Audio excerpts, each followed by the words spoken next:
ሰላም ጤና ይስጥልኝ የተወደዳችሁና የተከበራችሁ የአደይ ስታር ቤተሰቦች እንዴት አላችሁ? በያላችሁበት የዓለም ጫፍ ሰላም፣ ፍቅር፣ ጤና እየተመኘው ዛሬ የሚገራርሙ ቪዲዮ ይዤ ቀርቤያለሁ። እንድትከታተሉ በክብር ጠይቃለሁ። ሳብስክራይብ አትርሱ ቤተሰቦች።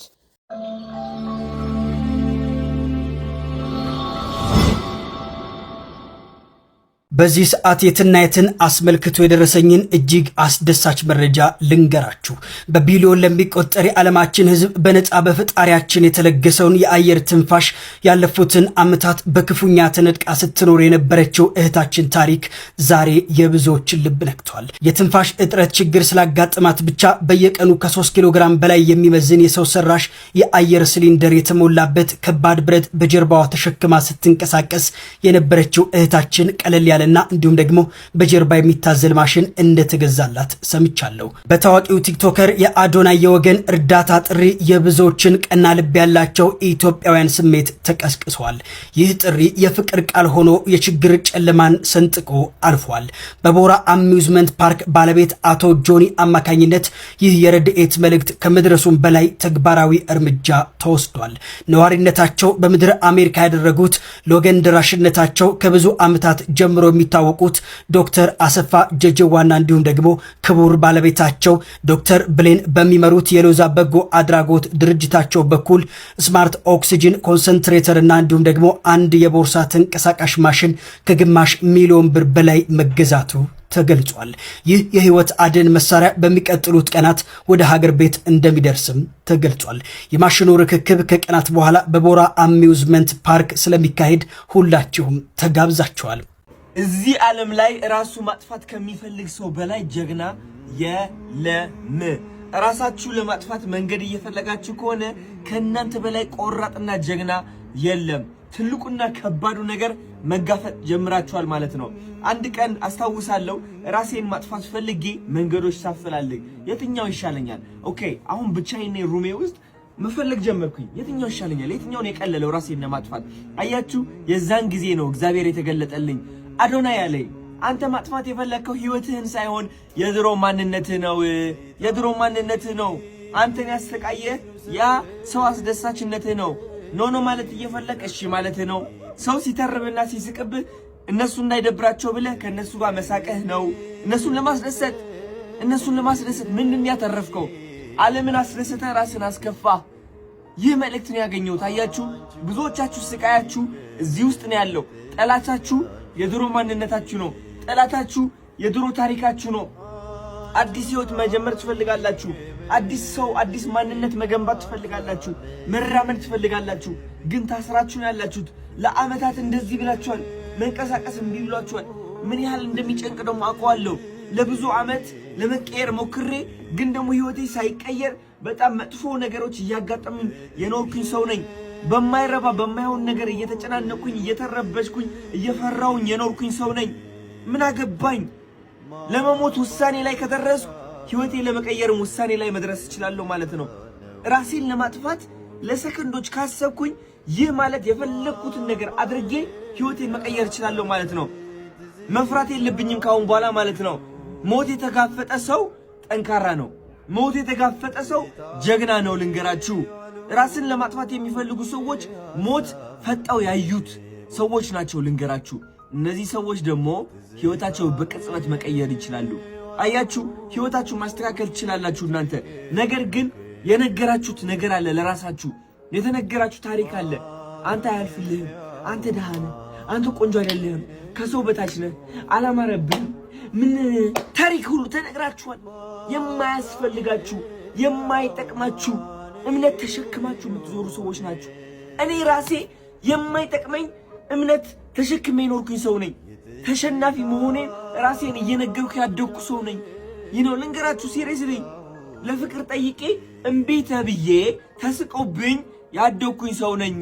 ፍቅር አይገባኝም ብዬ ያመንኩኝ ሰው ነበርኩኝ። ማሸነፍ አይገባኝም ብዬ ያመንኩኝ ሰው ነበርኩኝ። ግን እነዚህ ሁሉ የውሸት እምነቶች ራሴን ማጥፋት ስፈልግ ነቃውባቸው። ለካስ አዶናይን አይደለም ማጥፋት የፈለኩት። ለካስ የድሮ ታሪኬን ነበር ማጥፋት የፈለኩት። ለካስ ያ ውድቀት ነበር ማጥፋት የፈለኩት። ለካስ ያ የድህነት ምርጫ የውድቀት ምርጫ የበታችነት ምርጫ ነበር ማጥፋት የፈለኩት። አያችሁ ህይወት ምርጫ ነች። ሁላችንም መምረጥ እድሉ ተሰጥቶናል። ግን የምንመርጠው ነገር እኛን የሚጎዳን ነገር ነው። የሚጠቅመን ሳይሆን የሚጎዳን ነገር ልብ ብላችሁ ስሙኝ። ስለዚህ ራሳችሁ ማጥፋት ከፈለጋችሁ ህይወታችሁ ሳይሆን የድሮ ማንነታችሁ አጥፉ። በአዲሱ ማንነታችሁ የሚናደድ ቅጭ የሚለው ሰው ካለ ደግሞ ገደል ይግባ። ልንገራችሁ ገደል ይግባ። ህይወትህ ለማጥፋት የመጨረሻ ደረጃ ላይ ስትደርስ የምታስተውለው ነገር ምን እንደሆነ ታውቃላችሁ? ምን እንደሆነ ታውቃላችሁ? ከእናንተና ከእግዚአብሔር ውጪ ካጠገባችሁ ማንም የለም። ቤተሰባችሁ፣ ጓደኞቻችሁ፣ እነዛ የምትፈሯቸው ሰዎች ይሰድቡኛል፣ ይተርቡኛል ብላችሁ የምትፈሯቸው ሰዎች የሉም፣ ይጠፋሉ። ቅጽበት ጥፍት። ማን ነው የሚቀረው? እናንተና እግዚአብሔር ናችሁ። ያ እግዚአብሔር አይረሳችሁም፣ አይተዋችሁ። ሰው ግን ምንም ቢወዳችሁ የመጨረሻ ቀናችሁ ላይ ከጎናችሁ አይሆንም። ያ ሰው ስለራሱ ለካስ እየኖረ ነው። ያ ሰውም ልክ እንደናንተ ተጨናንቆ ነው ያለው። ለምን አባታችሁ ነው ያ ሰውን የምትፈሩት? እግዚአብሔርን ፍሩ። ቢካዝ መጨረሻ ላይ ከናንተ ጋር የሚሆነው እግዚአብሔር ነው። እግዚአብሔር ይዛችሁ ደግሞ ብቸኝነት የሚባል ነገር የለም። እኔ እግዚአብሔር ከጎኔ ሳረገው ነው ብቸኝነትን መፍራት ያቆምኩት። እግዚአብሔር ከጎኔ ሳረገው ነው ቀጥ ብዬ ቆሜ አዶናይ ጀግና ነው ማለት የጀመርኩት። ማንም ሰው አዶናይ ጀግና ነው ከማለቱ በፊት ከእግዚአብሔር ጋር ሆኜ አዶናይ ጀግና ነው ብያለሁ። ልንገራችሁ፣ ሰው የእናንተ መስታወት ነው። ሰው እምነታችሁ ነው የሚያንጸባርቅላችሁ። ግን ደግሞ እምነታችሁ ከማንጸባረቁ በፊት ይፈትናችኋል። አንዳንዱ ያማችኋል፣ አንዳንዱ ይተርባችኋል፣ አንዳንዱ ይወቅሳችኋል፣ ያወዳድቃችኋል፣ ስህተት እንደሆናችሁ ይመክራችኋል፣ በፍቅር አድርጎ መርዝ ያቀብላችኋል። ስንት መከራ ታልፋላችሁ። ስኬት እንግዲህ እንቁ የሆነበት ጣፋጭ የሆነበት ምክንያት ለዚህ ነው። ይህ ሁሉ ነገር መሻገር አለባችሁ። ወዳችኋለሁ። ስኬት ማለት ዓለማዊ ሳይሆን መንፈሳዊ ነው።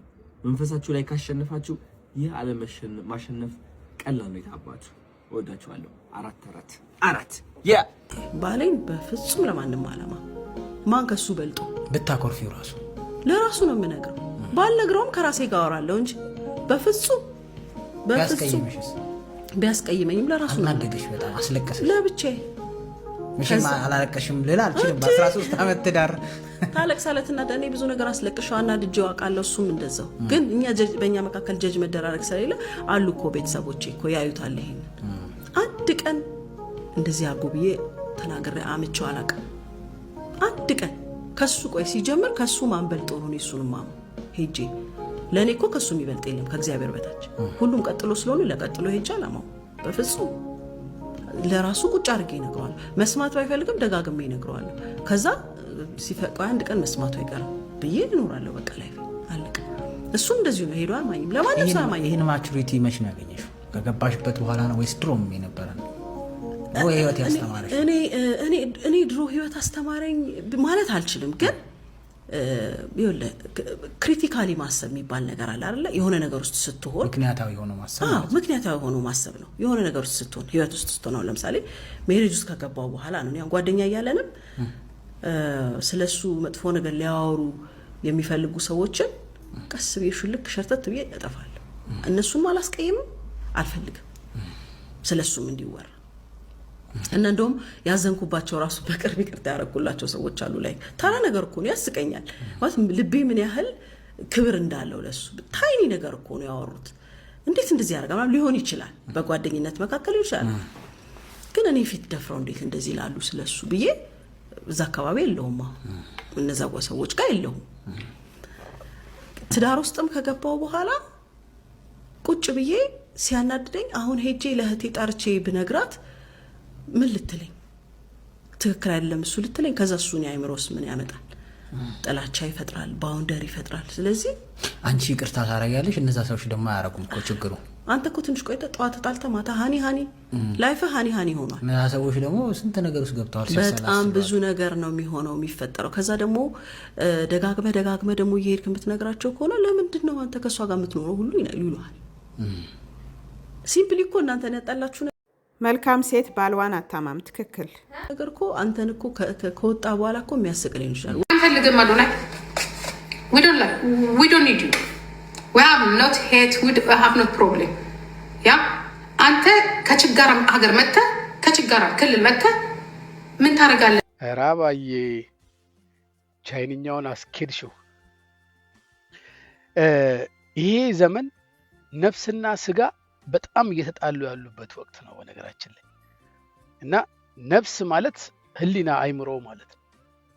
ስጋ ደግሞ ይሄ ያለ ጦታችን፣ ቂጣችን፣ ደረታችን እሱ ነው ትተነው የምንሄደው ማለት ነው። አሁን ላይ በጣም እየተፋጩ ነው ያሉት። የትኛው ያሸንፋል? ያው የወፈረው፣ የደለበው፣ የዳበረው ያሸንፋል። እነዚህ ሰዎች ሰውነታቸው ነው የወፈረው፣ የደለበው፣ የበለጸገው፣ የዳበረው ሰውነታቸው ነው። አይምሯቸው አልዳበረም፣ አልበለጸገም። እና ሁልጊዜ ሰውነታቸው ስጋቸው ያሸንፋቸዋል። አዶናይን እንኳን አንቺ እኔ ራሴ አልፈልገው፣ ምን ያደርግልኛል? ግን በጣም የሚፈልጉት ሰዎች አሉ። ምስኪኖች፣ ለምስኪኖች ነው እኮ አዶናይ የሚያስፈልገው እንጂ ለኔና ላንቺ አይደለም። ላንቺማ ምን ጋለሪሽን አይሞላልሽ፣ ጊፍት አይሰጥሽ፣ ለምን ትፈልጊዋለሽ? የሚፈልጉት በጣም ብዙ አሉ። ለዛ እኮ ነው እኛ አዶናይ የምንለው። እኛ ያልቻልነውን ነገር እሱ እያደረገ ስለሆነ እኮ አፕሪሺየት የምናደርገው፣ ሌላ ነገር እኮ አይደለም።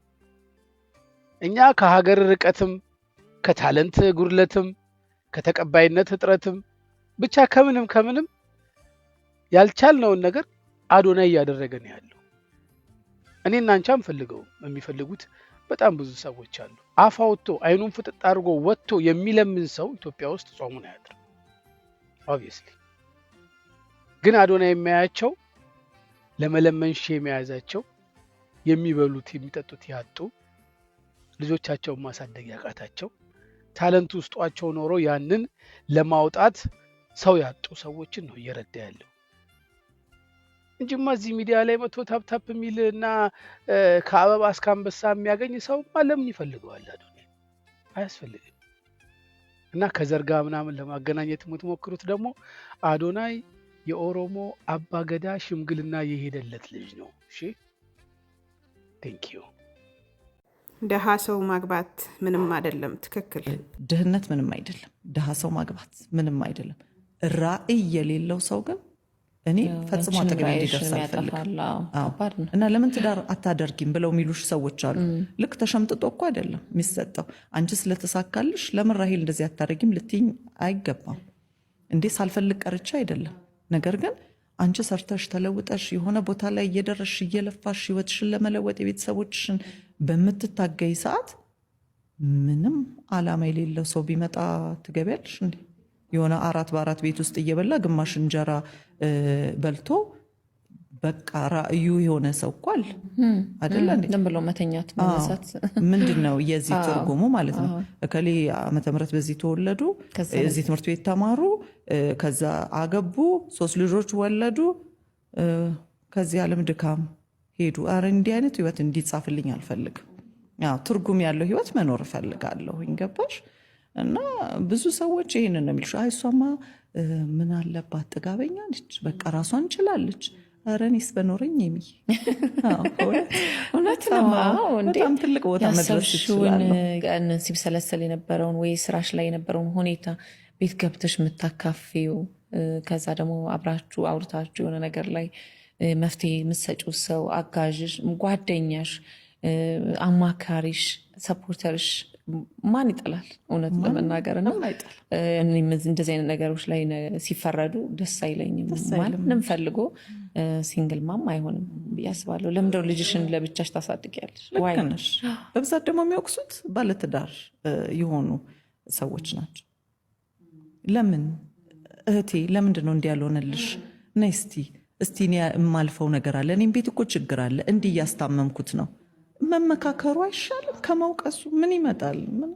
እኛ የሚለውጠን ነገር እኮ የለም። እና እኔ ማንም ሴት ትዳር ጠልታ የምትኖር ያለች አይመስለኝም። ቪዲዮዎቹን ይሄን ይመስሉ ነበር። ከወደዳችሁት ላይክ፣ ኮመንት፣ ሳብስክራይብ አትርሱ። ቤተሰቦች አመሰግናለሁ። መልካም ቀን፣ መልካም ምሽት።